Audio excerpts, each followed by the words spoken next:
Salut à tous et bienvenue sur AZ237. Une femme visite un orphelinat et un enfant se précipite vers elle, la prend dans ses bras et dit « Maman, maman ». Peu après, quand elle voit ses dessins, elle ne peut contenir ses émotions. Clarissa a toujours été une adepte des routines. À 30 ans, elle avait déjà un plan de vie bien défini. Chaque matin, elle empruntait le même chemin pour se rendre à l'université où elle enseignait. La route, avec ses bâtiments et ses arbres, était devenue au fil du temps simplement un fond dans son paysage quotidien. Cependant, un matin ensoleillé, alors qu'elle s'arrêtait à un feu rouge, son regard distrait découvrit quelque chose qu'elle n'avait jamais remarqué auparavant. Là, juste à côté de la route, se trouvait un orphelinat. Le bâtiment semblait ancien, avec des murs usés par le temps et des fenêtres ornées de rideaux en lambeaux. Ce qui attira l'attention de Clarissa, c'était que la façade du bâtiment était pleine d'enfants d'âges différents. Certains étaient assis par terre, jouant avec des pierres, tandis que d'autres semblaient plus occupés, tenant des panneaux en bois avec une phrase peinte à la main « Donnez des jouets ». Ce qui la surprit, c'était le regard dans leurs yeux. Il y avait un mélange d'espoir et de tristesse, des regards qui demandaient plus que des jouets. Ils cherchaient de l'amour et de l'attention. Une vague d'émotions submergea Clarissa, ravivant des souvenirs de son enfance et du moment où elle avait découvert, à l'âge de 15 ans, un secret que ses parents lui avaient caché. À cette époque, alors qu'elle étudiait pour 16 examens d'entrée à l'université, son cours de génétique l'amena à se questionner sur son propre groupe sanguin. Elle savait qu'elle avait le groupe sanguin AB, alors que ses parents étaient tous deux du groupe O. Lorsqu'elle réalisa que, biologiquement, elle ne pouvait pas être leur fille, elle confronta ses parents et découvrit une vérité dévastatrice. Elle avait été adoptée. Le choc initial fut écrasant. Son esprit fut envahi de questions. Qui étaient ses vrais parents? Pourquoi avait-elle été abandonnée pour adoption? Que s'était-il passé? Pendant les premiers jours, elle se sentit perdue, comme si elle n'appartenait nulle part. Cependant, la douleur de la révélation fut suivie de l'acceptation et de la gratitude. Ses parents adoptifs l'avaient élevée, l'aimaient profondément et avaient tout fait pour lui offrir une vie épanouissante. Ils étaient ses vrais parents, et c'était tout ce qui comptait. Tandis que le feu était toujours rouge et que les souvenirs affluaient dans son esprit, Clarissa pensait à ce que sa vie aurait pu être sans la générosité et l'amour de ses parents. « J'ai vraiment eu de la chance », se dit-elle, reconnaissante d'avoir été adoptée et d'avoir eu une bonne vie. Clarissa avait toujours été un exemple de dévouement et de succès. Avec son diplôme d'ingénieur fièrement accroché au mur de son bureau, elle enseignait dans l'université la plus prestigieuse de la région, transmettant son savoir à des centaines d'étudiants. Sa profession la faisait se sentir vivante et représentait l'une des passions qui animaient sa vie. Cependant, derrière le regard confiant et la posture droite qu'elle affichait en classe, il y avait un vide que peu de gens pouvaient voir. C'était une plaie ouverte, la découverte qu'elle ne pouvait pas concevoir d'enfant. Cette nouvelle, reçue lors d'une visite de routine chez le gynécologue, l'avait profondément bouleversée. Elle avait toujours rêvé d'être mère, de ressentir la magie et la responsabilité de créer une vie, d'élever et d'aimer un être qui ferait partie d'elle. Savoir qu'elle avait été privée de cette possibilité, c'était comme si une partie de son futur lui avait été enlevée. Pour aggraver les choses, Daniel, son fiancé de l'époque, avec qui elle était depuis 5 ans, et avec qui elle prévoyait de fonder une famille, la quitta simplement en apprenant la nouvelle. « Je suis désolée, Clary, mais je ne peux pas faire face à cela. Ce n'est pas à cause de toi, mais je ne peux tout simplement pas, » dit-il, essayant de lui faire comprendre qu'il n'était pas prêt à affronter cette réalité à ses côtés. La rupture ne fit qu'augmenter le sentiment de vide et de solitude qui commençait à consumer la pauvre enseignante. Ainsi, ce matin-là, lorsqu'elle s'arrêta au feu rouge et vit l'orphelinat, bien qu'elle ait toujours envisagé d'adopter un enfant et de lui offrir un avenir meilleur, comme on le lui avait offert, la peur et l'incertitude la paralysèrent. Elle digérait encore la nouvelle de son infertilité et gérait la douleur de l'abandon de son fiancé. C'est pourquoi elle ne se sentait pas prête pour une telle responsabilité. Cependant, même avec ces sentiments contradictoires, une chose était claire. Elle voulait aider. Les panneaux sur lesquels il était écrit « Donner des jouets » donnèrent à Clarissa un point de départ. Peut-être que les aider serait un bon début, un geste petit mais significatif, une façon de montrer à ses enfants que quelqu'un se souciait d'eux. Le feu passa au vert et elle s'éloigna. Cependant, lorsqu'elle arriva à l'université, bien que sa journée se déroulât comme d'habitude avec des cours, des réunions et des projets à discuter, quelque chose dans son cœur restait troublé. Ainsi, dès que sa journée de travail fut terminée, l'enseignante se rendit dans un magasin de jouets et acheta plusieurs articles. Poupées, poussettes, petites voitures, jeux et livres pour enfants. Avec les sacs en main, elle rentra chez elle, impatiente d'arriver au lendemain, imaginant le bonheur qu'elle apporterait à ces petites âmes qui attendaient ses jouets. Le lendemain matin, un samedi, elle se rendit à l'orphelinat. À son arrivée, elle fut accueillie par des sourires curieux et des regards pleins d'espoir. « Bonjour les petits amis, j'ai apporté des jouets pour vous, » dit-elle. La joie des enfants à recevoir les jouets était palpable. À ce moment-là, Clarissa ressentit une chaleur dans sa poitrine, un soulagement momentané du vide qu'elle ressentait. Elle réalisa qu'en dépit des adversités de la vie, il y avait des moyens de trouver un sens et une raison d'être. « Regarde, une poupée !» s'écria une petite fille en serrant la poupée contre elle. « Et regarde ce camion rouge! Waouh! Il est trop cool et il roule vraiment !» dit un petit garçon en prenant la voiture télécommandée. L'atmosphère était emplie de rire, d'excitation et de bonheur, remplissant le cœur de quiconque assistait à la scène. L'éclat dans leurs petits yeux était impressionnant. Clarissa, regardant autour d'elle, se sentit submergée par l'émotion. Chaque sourire, chaque regard de gratitude semblait combler une partie d'elle-même qui manquait. Tandis qu'elle observait les enfants jouer avec les nouveaux jouets, une des gardiennes de l'orphelinat, Madame Martha, s'approcha pour la remercier de sa générosité. « Vous n'avez pas idée de l'importance de ce geste pour nous, ma chère. Ces enfants sont tellement abattus d'être ici sans famille qu'il est difficile pour nous de leur faire afficher un sourire.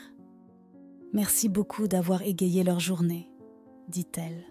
« En réalité, c'est à moi de vous remercier, madame. Être ici me fait tellement de bien, vous n'imaginez pas, » répondit Clarissa. Cependant, à ce moment-là, quelque chose qu'elle n'aurait jamais imaginé, quelque chose qui pourrait changer le cours de sa vie pour toujours, se produisit. Un petit garçon aux cheveux foncés et aux yeux curieux, âgé de 6 ou 7 ans, qui venait de recevoir un nouveau jouet, fixa intensément Clarissa comme s'il l'évaluait. Mettant de côté son jouet, il commença à marcher lentement vers elle, sans détourner le regard, avec une détermination dans ses pas qui attira l'attention de tous.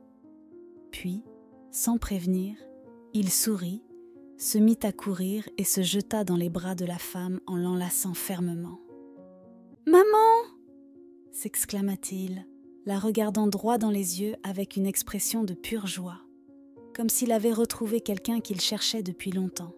« Maman, tu es revenue! Tu es revenue !» Le temps sembla s'être arrêté.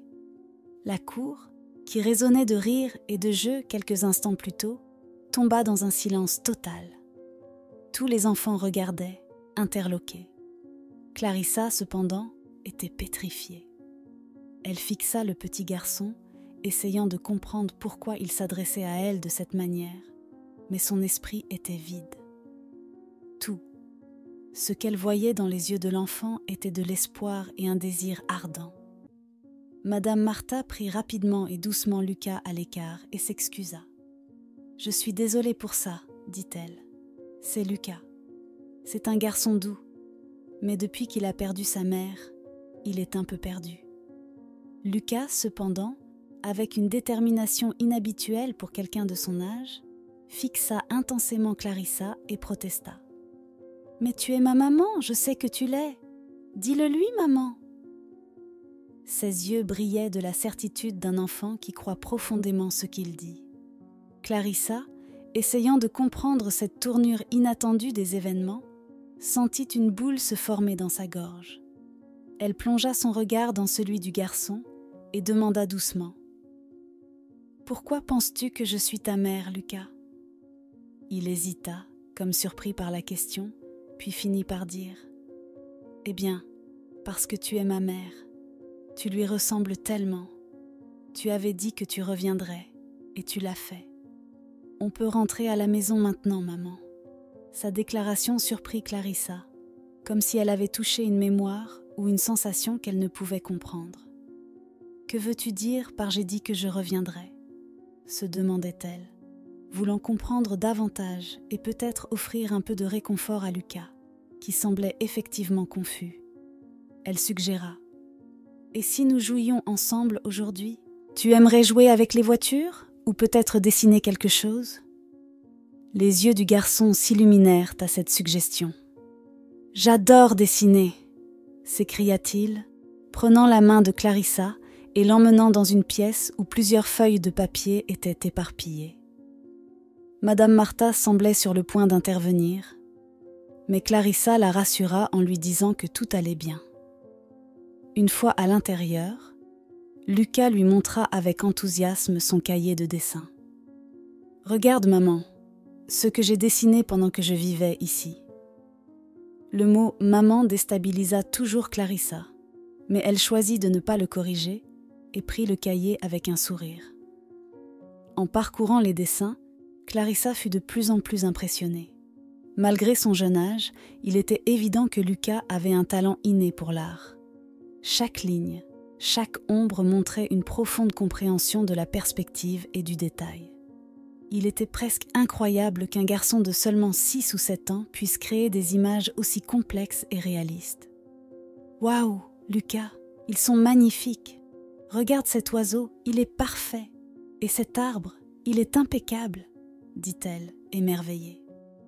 Ils passèrent beaucoup de temps là-bas, Lucas expliquant chacune de ses créations. Il parla des paysages, des animaux et même des portraits qu'il avait faits des autres résidents de l'orphelinat.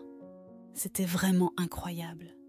Cependant, alors que Clarissa continuait à regarder les dessins, elle en trouva un qui la fit s'arrêter. Son cœur commença à battre plus vite et un frisson parcourut sa nuque. Elle regarda le garçon, cherchant une explication, mais il la fixa simplement avec une expression neutre. L'image devant elle était à la fois intrigante et terrifiante. « Comment as-tu fait ça ?» demanda la femme choquée. Clarissa, les mains tremblantes, feuilleta lentement le carnet de croquis de Lucas, voyant encore et encore la même image qui la terrifiait. Une femme qui lui ressemblait exactement.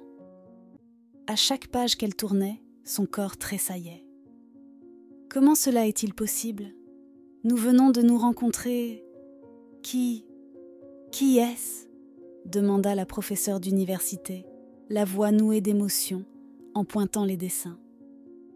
Lucas la regarda avec une expression de confusion. « C'est toi, maman, » dit-il fermement. « Mais nous ne nous sommes jamais rencontrés auparavant, » dit-elle, totalement désemparée et désorientée. « Mais tu as dit que tu reviendrais. Tu m'as dit d'attendre, que tu reviendrais. Et maintenant tu es là, n'est-ce pas, maman ?» demanda le petit, ne comprenant pas pourquoi elle disait ces choses. Les dessins étaient vivants et remplis de détails. Clarissa et Lucas côte à côte dans différentes situations, lors de pique-niques, soirées cinéma à la maison, moments câlins, c'étaient des portraits de moments heureux, des moments dont elle n'avait aucun souvenir d'avoir vécu. « Comment est-ce possible ?» pensa-t-elle, son esprit tourbillonnant d'émotions. « Comment pourrais-je être sa mère ? Comment pourrais-je ne pas m'en souvenir ? Je ne peux même pas avoir d'enfant, n'est-ce pas ?» Stupéfaite et prise de panique, Clarissa eut besoin d'un moment pour respirer. S'excusant, elle quitta rapidement l'orphelinat, essayant d'assimiler ce qu'elle venait de découvrir. La pauvre femme, tellement bouleversée, partit simplement. Sur le chemin du retour, une vague de questions l'envahit. Comment cela pourrait-il être vrai ? Comment aurais-je pu oublier un enfant ? Comment Lucas en sait-il autant sur moi ? Et pourquoi a-t-il des dessins qui semblent venir directement de souvenirs profonds ? Elle pleura, inconsolable et hors de contrôle, à l'idée d'avoir un enfant dont elle ignorait l'existence. Quand cela avait-il pu arriver ? Lorsqu'elle arriva chez elle, Clarissa était complètement bouleversée, des larmes coulant sur son visage, alors qu'elle essayait de trouver une logique à la situation. Se souvenant du nom complet du garçon que Madame Martha avait mentionné avant son départ, elle alluma son ordinateur et commença à chercher toutes les informations qu'elle pouvait trouver sur Lucas. Les heures lui semblèrent une éternité tandis qu'elle plongeait dans les registres publics, les réseaux sociaux et les articles de presse. Le silence dans son salon était seulement rompu par le bruit constant du clavier et du chargement des pages web. Et puis, sur un site d'actualité locale, elle le trouva. Une histoire tragique impliquant une femme et son enfant. Le visage de la femme sur la photo était incroyablement familier, presque une réplique du sien. Son nom n'était bien sûr pas Clarissa, mais la ressemblance était indéniable. Et là, c'était Lucas, souriant à côté d'elle. Les détails de l'article parlaient d'un accident de voiture où la mère était décédée, laissant le petit garçon orphelin. Lucas avait survécu mais avait perdu la mémoire de l'accident et des événements tragiques. Alors que les larmes trempaient le clavier de Clarissa, tout commença à faire sens. Lucas l'avait prise pour sa mère à cause de leur ressemblance frappante. Son cœur se brisait non seulement pour lui, mais aussi pour cette femme qui semblait être son sosie. Clarissa se recroquevilla dans son fauteuil, pleurant inconsolablement. Comment aurais-je pu avoir une sœur ? Qu'est-ce que cela signifie ? Alors que le soleil commençait à se lever, éclairant les maisons, elle, le cœur serré, essaya de traiter tout ce qu'elle avait découvert. Déterminée à en savoir plus, elle trouva l'adresse mentionnée dans l'un des articles et s'y rendit.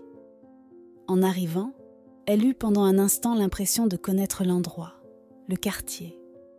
Voyant que la maison de sa sœur était abandonnée, elle rassembla son courage et frappa à la porte voisine. La porte s'ouvrit, révélant une femme âgée qui regarda Clarissa avec une expression d'incrédulité et de choc, comme si elle voyait un fantôme. « Mon Dieu, Ingrid, c'est toi ?» murmura la femme, la voix tremblante. Clarissa secoua rapidement la tête. « Non, je m'appelle Clarissa. Je crois qu'Ingrid devait être ma sœur jumelle. » La dame l'invita à entrer, et bientôt, les deux étaient plongés dans une conversation. Clarissa mentionna qu'elle était venue pour en savoir plus sur ce qui s'était passé. « Vous ne saviez pas pour Ingrid, ma chère ?» demanda la vieille dame en lui montrant un canapé bien entretenu tout en préparant du thé. La femme commença son récit. La jeune Ingrid et le petit Lucas sont arrivés ici il y a environ 7 ans. Elle fuyait un homme terrible, cherchant un avenir meilleur pour son fils. Ingrid était une mère dévouée. Clarissa, absorbant chaque mot, sentit un nœud dans son estomac. « Qu'est-il arrivé à elle ?» demanda-t-elle. La voisine soupira profondément, les yeux ombrés de chagrin. Elle révéla qu'Ingrid avait eu un accident en tentant de sauver Lucas d'une voiture qui arrivait à grande vitesse. Elle le sauva, mais malheureusement, elle n'eut pas la même chance. Après la tragédie, Lucas fut placé dans l'orphelinat où il attend toujours, pensant que sa mère tiendra sa promesse et reviendra. Clarissa, bouleversée, pleura pour la sœur qu'elle n'avait jamais connue et pour la douleur de Lucas. Déterminée à changer la vie du garçon, elle retourna à l'orphelinat et partagea tout avec lui. Bien qu'il fût perplexe, Lucas trouva du réconfort en sa présence. Elle décida de s'occuper de lui, non pas comme une tante, mais comme la figure maternelle qu'il désirait. « Rentrons à la maison », lui dit-elle en lui tenant la main. Unis par leur passé tragique, ils trouvèrent du réconfort l'un dans l'autre, prêts à écrire un nouveau chapitre rempli d'amour, de secondes chances et d'espoir retrouvés. Clarissa, qui avait toujours rêvé de maternité, l'avait finalement réalisé, bien que pas de la manière conventionnelle qu'elle avait imaginée. Désormais, elle avait un objectif supplémentaire: poursuivre l'héritage de sa sœur en chérissant et en élevant Lucas.